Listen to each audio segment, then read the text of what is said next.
Hi everyone. So we're going to start our third session in QuickBooks, that is mainly on the accounts receivable and accounts receivable process. And there we will be discussing on how to create a customer, followed by creating of revenue accounts and also creating invoices. So then thereafter we'll be discussing on how to use job codes and trackers when it comes to invoicing.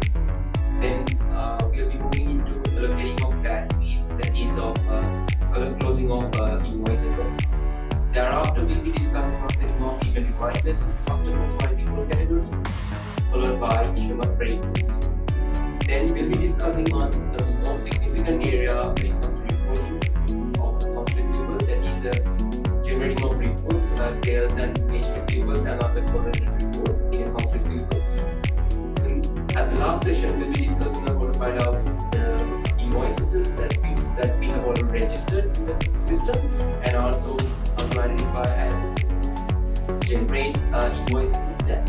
Then we'll be discussing on how to copy, void and delete the invoices that we have already generated and how to use those functions. So looking forward to seeing you all in this coming week. Until then, have a nice day. Bye-bye. Thank you.